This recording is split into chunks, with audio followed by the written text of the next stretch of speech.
کینہ رکھنے والے کی کوئی عبادت قبول نہیں ہے، بلکہ حدیث پاک میں آتا ہے کہ اس کے سر کے اوپر بھی اس کا سجدہ نہیں جاتا، اس کے سر کے اوپر بھی اس کی دعائیں نہیں جاتی۔ کسی کے لیے اپنے دل میں کینہ مت رکھو، کینہ نکالو دلوں سے، تاکہ اللہ تعالیٰ دعائیں قبول کرے، تاکہ اللہ عبادتیں قبول کرے۔ اسی لیے جلدی سے جو لوگ کہتے ہیں نا کہ ہماری دعائیں قبول نہیں ہوتی، سب سے بڑی رکاوٹ دعا کی قبولیت میں کینہ ہے۔ اور میں سمجھتا ہوں کہ شاید ہی کچھ لوگ ہیں جس کے دل میں کینہ نہ ہو، بلکہ اب تو لوگ کینہ رکھنے کو، بغض رکھنے کو گناہ سمجھتے بھی نہیں۔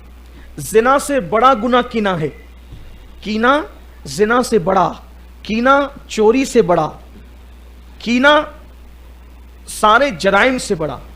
آپ دیکھو، زانی بخشا جا رہا ہے آج کی رات، چور بخشا جا رہا ہے آج کی رات، اور کینہ رکھنے والا بخشا نہیں جا رہا ہے۔ اور میں نے دیکھا ہے کہ داڑیاں بڑی بڑی ہے، 5 وقتہ نمازی ہے، حاجی ہے، عمرہ کرنے والے ہیں، لیکن دلوں میں کینہ ہے۔ اب دلوں کا کینہ کیسے پتہ چلتا ہے؟ آسان بات، کسی کی نعمت دیکھیں فوراً اس کے خلاف کمنٹ کریں، کینہ ہے۔ کسی کو اچھے دن میں دیکھیں فوراً اس کے بارے میں بری باتیں کہنے لگے، کینہ ہے۔ بلکہ 4 دوست رہتے ہیں، ایک اٹھ کر کے چلا جاتا ہے تو 3 مل کر کے اس کی برائی کرتے ہیں، کہیں نہ کہیں اس کے لیے دل میں کینہ ہے۔ کینہ مت رکھو دل میں، اس سے کوئی عبادت، بلکہ جو دل میں کینہ رکھتے ہیں مرتے وقت ان کی زبان پہ کلمہ بھی جاری نہیں ہوتا۔ اس لیے آج کی اس مبارک رات کا سب سے بڑا پیغام یہ ہے کہ اپنے دلوں سے کینہ نکالیے اور کوشش کیجئے کہ ہمارا دل ہر مسلمان کے لیے پاک و صاف رہے۔ یہ دل جب پاک و صاف رہے گا، دیکھو دنیا میں کوئی انسان ایسا نہیں ہے جو گنہگار نہ ہو۔ گناہ رکاوٹ نہیں بنتے دعا کی قبولیت میں۔ دعا کی قبولیت میں جو چیز رکاوٹ بنتی ہے وہ کینہ بنتی ہے۔ یا تو پیٹ کا حرام لقمہ دعا میں رکاوٹ بنتا ہے قبولیت میں، یا تو دل کا کینہ رکاوٹ بنتا ہے قبولیت میں۔ اس لیے ہمیں چاہیے کہ ہم اپنے دلوں سے کینہ نکالیں۔ آج کی رات بہت مبارک رات ہے۔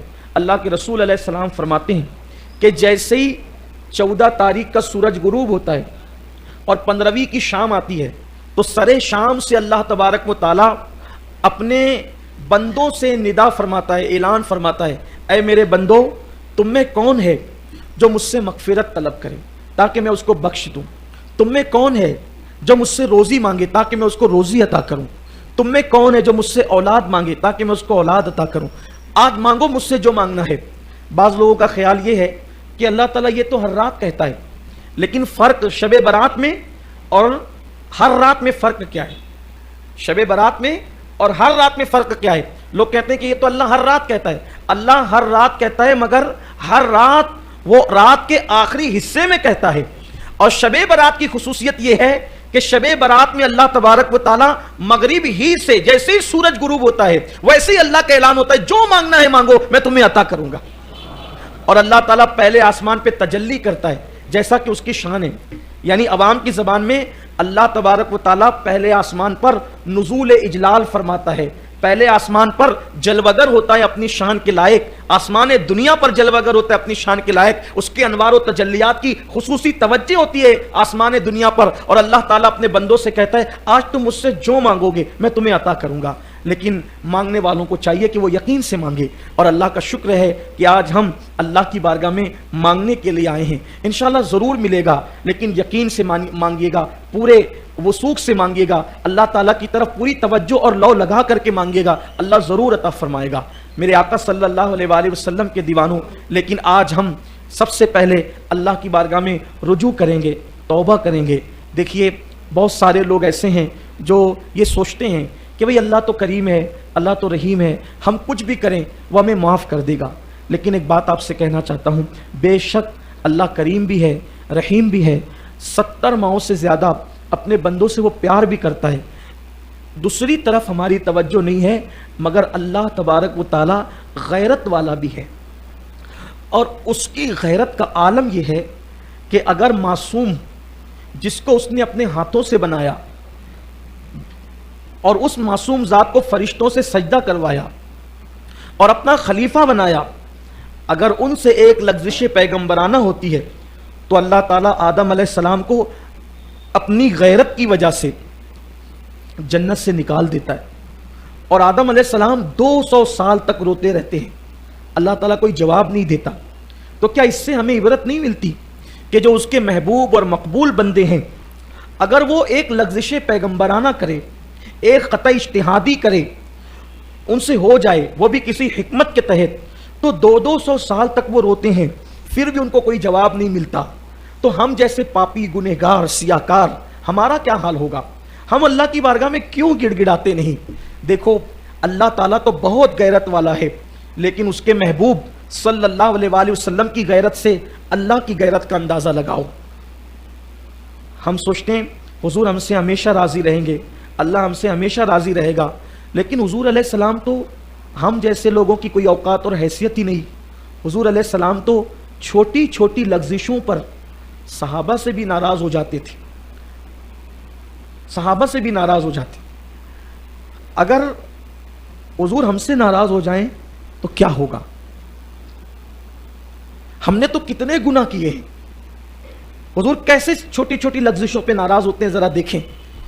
ایک صحابی ہیں, پہلی بات تو یہ یاد رکھنا چاہیے کہ صحابی اس ہستی کو کہتے ہیں کہ انبیاء کے بعد سب سے بڑا مرتبہ اگر روئے زمین پر کس کا ہے تو وہ صحابہ کا ہے.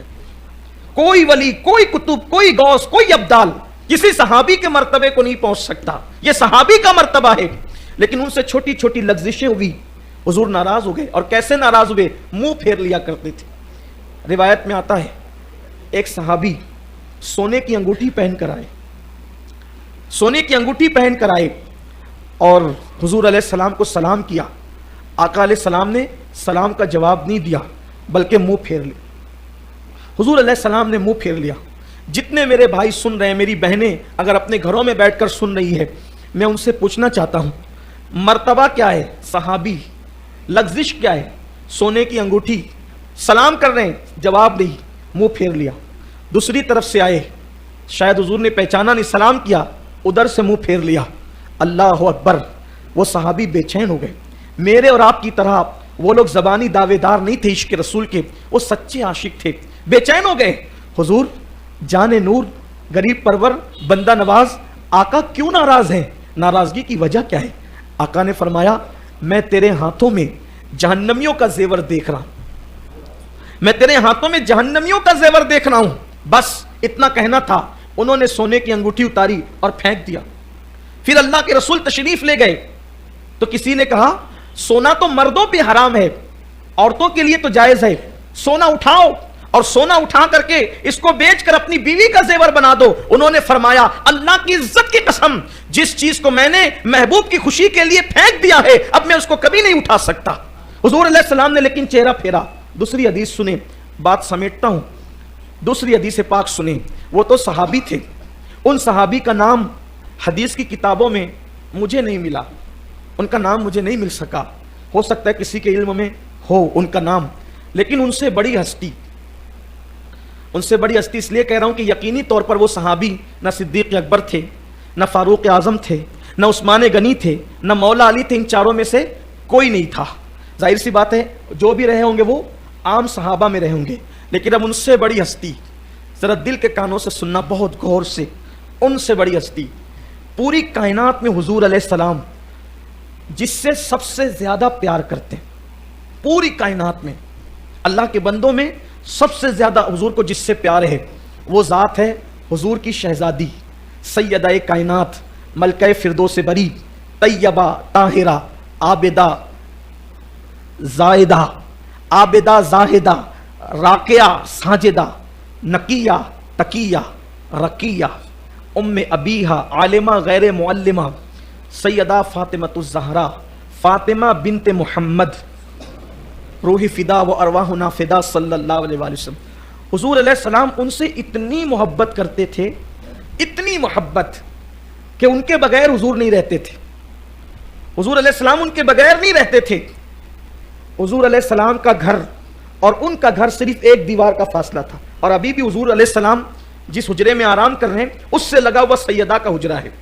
یہ شان کی, ایسی شان کی خاتون ہے کہ ایسی شان کی عورت کائنات کی نگاہوں نے نہیں دیکھی, جس کے بابا سید الانبیاء, جس کے شوہر تاجدار حل عطا, خاتم الولایت, فاتح خیبر, باب مدینۃ العلم, مولائے کائنات سیدنا علی کرم اللہ تعالی وجہہ الکریم, جس کے بیٹے امام حسن امام حسین جنتی جوانوں کے سردار, نہ کسی کے بیٹے ایسے نہ کسی کا باپ ایسا، اور شوہر شان والا اور خود اتنی شان والی. حضور کتنا پیار کرتے، جب وہ آتی ہیں تو حضور ان کے لیے اٹھ کے کھڑے ہو جاتے ہیں، ان کو اپنی جگہ پہ بٹھاتے ہیں، ان کے ہاتھ چومتے ہیں. حضور علیہ السلام ان کے ہاتھ چومتے تھے اور ان کو اپنی جگہ پہ بٹھا کے کہتے ہیں فاطمہ تجھ پر میرے ماں باپ قربان ہو جائیں. اتنی محبت کرتے تھے اللہ کے رسول علیہ الصلوۃ والتسلیم کہ جب سفر پر جاتے تھے تو سب سے آخری میں سیدہ فاطمہ سے ملتے تھے، اور جب سفر سے آتے تھے تو سب سے پہلے سیدہ فاطمہ سے ملتے تھے. ایک دیوار کا فاصلہ تھا حضور کے حجرے اور ان کے گھر کے درمیان. بار بار جاتے تھے آقا، اور جب کبھی جا نہیں سکتے تھے تو حضور علیہ السلام نے دیوار میں ایک کھڑکی بنا دی تھی کہ جب جب فاطمہ الزہرا کی یاد آتی کھڑکی سے پردہ ہٹا کر آواز دیتے فاطمہ میری آنکھوں کی ٹھنڈک، قرۃ العین کہتے ہیں، میری آنکھوں کی ٹھنڈک، حضور کی آنکھوں کی ٹھنڈک. پھر سیدہ کا چہرہ دیکھ لیتے اور حضور علیہ الصلوۃ والتسلیم کو جو ہے وہ قرار آ جاتا، چین آ جاتا. اسی لیے امام اہل سنت نے سیدہ کو جان احمد کی راحت قرار دیا. جو رسول ہر بے چین دل کا چین ہے، ہر دل کی راحت ہے میرے رسول، اس رسول کے دل کی راحت کا نام سیدہ فاطمہ الزہرا ہے. اتنی محبت کرتے ہیں کہ کہتے ہیں فاطمہ تو بضعۃ منی، فاطمہ میرے جگر کا ٹکڑا ہے. اتنی محبت کرتے ہیں. لیکن اب اس تمہید کے بعد ذرا آؤ، نازک ہے بڑی غیرت سلطان مدینہ. حضور کی غیرت کا اندازہ کرو، محسوس کرو. ایک دن میرے آقا ہر دن کے معمول کی طرح سیدہ فاطمہ الزہرا کے گھر تشریف لائے. کیا دیکھا کہ ریشم کے پردے جس پر تصویریں بنی ہوئی ہے وہ سیدہ فاطمہ الزہرا کی دیواروں پر لٹکے ہوئے ہیں. سیدہ فاطمہ کی دیواروں پر پردے ریشم کے لٹکے ہوئے ہیں. اسلام میں دروازے پہ پردہ لگا سکتے ہیں، کھڑکیوں پہ پردہ لگا سکتے ہیں، لیکن دیواروں پہ پردے نہیں لگا سکتے. سیدہ فاطمہ نے اپنے بابا جان کی آمد کی بنیاد پر ہو سکتا ہے شاید اپنے گھر کی دیوار پہ پردہ لگایا. حضور علیہ السلام نے گھر کی دیواروں پہ پردہ دیکھا اور چہرہ پھیر لیا. حضور علیہ السلام نے منہ پھیر لیا. اسی طرح کی ملتی جلتی روایت اما عائشہ کے لیے بھی آئی ہے. حضور نے چہرہ پھیر لیا اور چہرہ پھیر کر حضور اندر گھر میں نہیں گئے، باہر تشریف لے گئے. حضور چلے گئے، آقا تشریف لے گئے. سیدہ کو خبر ہوئی حضور کیوں منہ پھیر کر گئے. جس سے سب سے زیادہ محبت کرتے ہیں، جس سے سب سے زیادہ پیار کرتے ہیں، اس سے حضور نے منہ پھیرا. وجہ کیا؟ صرف دیوار پہ پردے لگے ہیں، دیوار پہ پردے، حضور نے منہ پھیر لیا. غیرت ہے، نازک ہے بڑی غیرت سلطان مدینہ. سیدہ کو خبر ہوئی، دیوار کے پردے کھینچ لیے، ٹکڑے ٹکڑے کر کے پھینک دیے. جس سے میرے بابا ناراض ہو جائیں وہ پردے نہیں رہیں گے. پھر آقا نے فرمایا میری شہزادی، میری بیٹی، ہم دیواروں کو کپڑے نہیں پہناتے، اور دیواروں کو کپڑے پہنانا یہ آل محمد کی شان نہیں. آپ سے پوچھنا چاہتا ہوں اب ذرا دل کے کانوں سے، جہاں مجھے آپ کو لے جانا تھا اب میں لے جانا چاہتا ہوں. سب بالکل ہمتن گوش ہو جائیں. سیدہ کا گھر کتنا اعلیٰ ہے، رشک عرش ہے، رشک جناح ہے سیدہ کائنات کا گھر. کیونکہ نبی عرش پر کبھی کبھی ہے، سیدہ کے گھر میں بار بار ہے. جنت جس کی مشتاق ہے وہ رسول سیدہ کے گھر میں بار بار آتے جاتے ہیں. جنتی جوانوں کے سردار جس گھر میں رہتے ہیں وہ گھر سیدہ کا گھر ہے. جنتی عورتوں کی سردار جس گھر میں رہتی ہے وہ گھر سیدہ کا گھر ہے. مولائے کائنات ولیوں کے سردار جس گھر میں رہتے ہیں وہ گھر سیدہ کا گھر ہے. جن کے گھر میں بے اجازت جبرائیل آتے نہیں وہ گھر سیدہ کا گھر ہے. لیکن اس گھر میں اگر کپڑے کا پردہ دیوار پر لگ جاتا ہے تو حضور چہرہ پھیر کر کے واپس چلے جاتے ہیں. صرف دیوار پہ پردہ لگنے کی بنیاد پر حضور علیہ السلام جب چہرہ پھیر کر واپس چلے جاتے ہیں. نازک ہے بڑی غیرت سلطان مدینہ.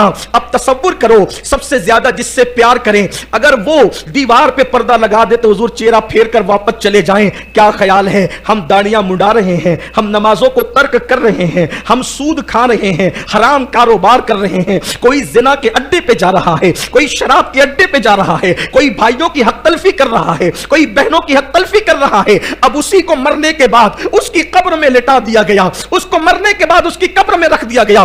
گناہ کرنے والوں سے میں توجہ چاہتا ہوں، فلمیں دیکھنے والوں سے توجہ چاہتا ہوں. ہاں ہاں یہ وہی گنبد و مینار کا شہر ہے نا جہاں کی اللہ اکبر فلم کی داستان پوری دنیا میں گونج رہی ہے کہ اللہ اکبر. ہمارے یہاں فلمی ٹاکیزوں کے اندر اتنی بھیڑ ہوتی ہے کہ اگر پیروں سے چل کر جانے کے لیے راستہ نہیں ہوتا تو ہمارے جوان لوگوں کے سر پہ قدم رکھ کر کے فلموں کے اندر جایا کرتے ہیں. یہی وہ گنبد مینار کا شہر ہے نا. اب میں آپ سے پوچھنا چاہتا ہوں, نہ عمل ہے, نہ نیکیاں ہیں, نہ تقویٰ ہے, نہ پرہیزگاری ہے, کچھ نہیں ہے. بولو ہمارا کس پر ناز ہے, کس پر بھروسہ ہے؟ ایک ہی ذات ہے. اللہ راضی ہوگا تو کس کی وجہ سے؟ آمنہ کے لال کی وجہ سے. اللہ اگر ہمیں بخش دے گا تو کس کی وجہ سے؟ آمنہ کے لال کی وجہ سے. اگر اللہ ہمیں جنت دے گا تو کس کی وجہ سے؟ آمنہ کے لال کی وجہ سے. سوچو, داڑیاں منڈانے والوں, شراب پینے والوں, حرام کاروبار کرنے والوں, سود کے دھندے کرنے والوں, کانوں میں ایئر فون لگا کر گانے سننے والوں, غفلتوں کی زندگی گزارنے والوں, مرنے کے بعد قبر میں ڈال دیے گئے. باپ چھوڑ کر گیا, بھائی چھوڑ کر گئے, رشتہ دار چھوڑ کر گئے, سب منہ پھیر کر منو مٹی ڈال کر کے واپس چلے گئے. اس وقت بندے کے لیے ایک ہی سہارا ہوتا ہے, اللہ کی رحمت متوجہ ہوگی تو ایک کی وجہ سے, وہ یہ کہ مصطفیٰ جان رحمت قبر میں تشریف لائیں گے. نہ کوئی عالم آئے گا, نہ کوئی پیر, نہ کوئی مولوی, کوئی نہیں, کچھ نہیں. آج کے پیر کی بات کر رہا ہوں, میری بات کا غلط مطلب نہ لیجئے گا. کوئی قبر میں نہیں آئے گا. قبر میں آئیں گے تو مصطفیٰ جان رحمت تشریف لائیں گے. اب آپ مجھے بتائیں, جو اپنی بیٹی کے گھر میں جو ہے وہ پردہ دیکھ کر منہ پھیر کر واپس چلے جاتے ہیں, اگر ان کی نظر ہمارے چہرے پہ پڑی, یہ وہی آنکھیں تھی جو رات کے اندر موبائل پر گندے مناظر دیکھتی تھی, یہ وہی آنکھیں تھی, اللہ اکبر, جو عورتوں کو پاپ کی نظر اٹھاتی تھی, یہ وہی وجود تھا جو مسجدوں سے کوسوں دور رہتا تھا. ہاں, یہ وہی لوگ تھے جنہوں نے مسجدوں کو ویران کر دیا تھا, جو فجر کی نمازوں میں سوتے پڑے رہتے تھے. مجھے بتاؤ, سیدہ اتنی پیاری ہے, اتنی نیک شہزادی ہے کہ جس کے وجود میں رسول اللہ کا خون ہے, اگر ان کے گھر میں دیوار پہ پردے دیکھ کر, اتنی چھوٹی سی بات دیکھ کر حضور چہرہ پھیر کر واپس چلے جاتے ہیں, اگر اللہ نہ کرے ہمارے جرائم کو, گناہوں کو, پاپ کو دیکھ کر اللہ کے رسول چہرہ پھیر کر واپس چلے گئے, ہماری قبر سے واپس چلے گئے, نازک ہے بڑی غیرت سلطان مدینہ. حضور اگر چہرہ پھیر کر واپس گئے تو یاد رکھنا, دنیا کے امتحان میں 1000 مرتبہ ناکام ہو جاؤ تو پھر کامیاب ہونے کا موقع مل سکتا ہے, لیکن قبر کے امتحان میں ایک مرتبہ ناکام ہو گئے, حضور چہرہ پھیر کر واپس چلے گئے, کوئی نہیں بچا سکتا, کوئی دنیا کی طاقت نہیں بچا